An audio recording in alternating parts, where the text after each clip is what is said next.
Assalamualaikum warahmatullahi wabarakatuh. Waalaikumsalam warahmatullahi wabarakatuh. Hai, perkenalkan kami dari kelompok 5. Kami di sini akan berbincang-bincang tentang donor darah. Sebelumnya izinkan kami untuk memperkenalkan diri ya. Nama saya Siti Komaria dari Munteh. Dan nama saya Sri Ayuni Asih. Nama saya Sinta Apriani. Nama saya Anissa Aulia Huta Suhud. Oke, kalau begitu mari kita dengar ya perbincangan dari kami. Menurut kalian donor darah itu apa sih? Kalau menurut saya sih donor darah itu adalah mentransferkan darah dari pihak satu ke pihak lainnya kayak gitu. Kalau menurut saya, donor darah itu menyumbangkan darah kita, menyumbangkan sedikit darah kita untuk keperluan orang lain. Oh, seperti itu.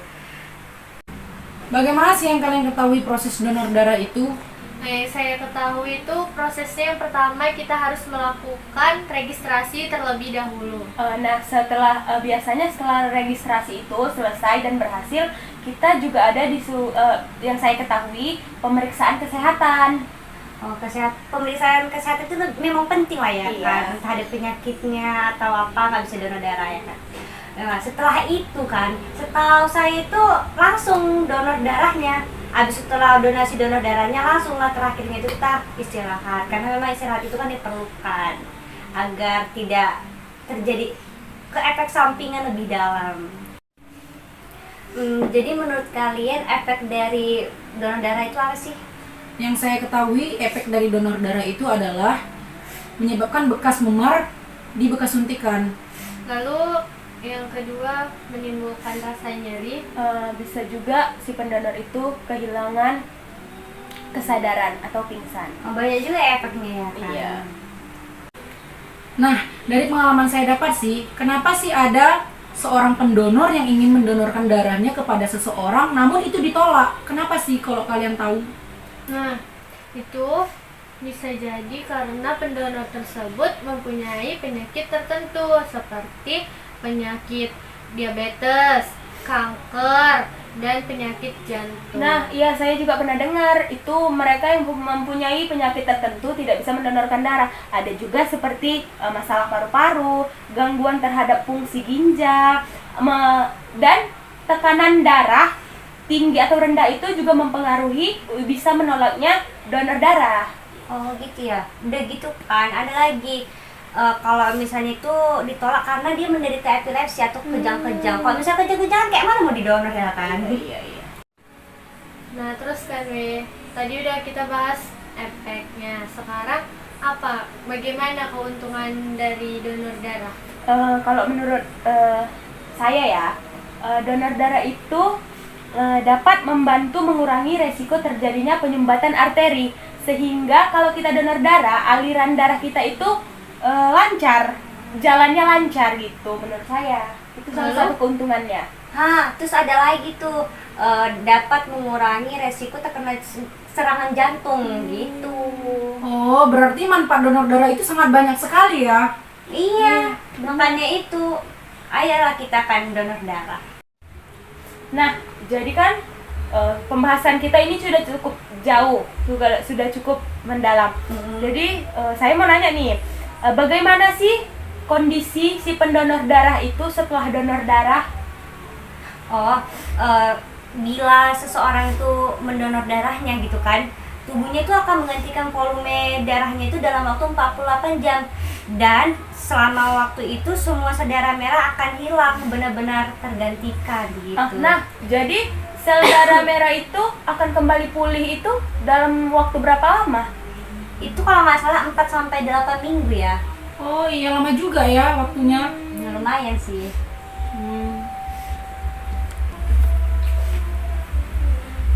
Waktu itu kan pernah nampak aku ada orang yang donor darah terus pingsan. Itu kira-kira kenapa ya?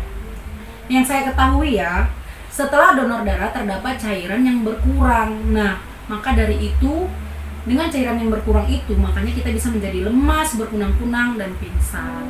Nah, terus bagaimana cara mengatasi pasien yang pingsan ketika selesai donor darah? Yang saya ketahui, pertama itu hindari perubahan posisi nih, posisi si pendonor itu, jangan disentuh-sentuh dia.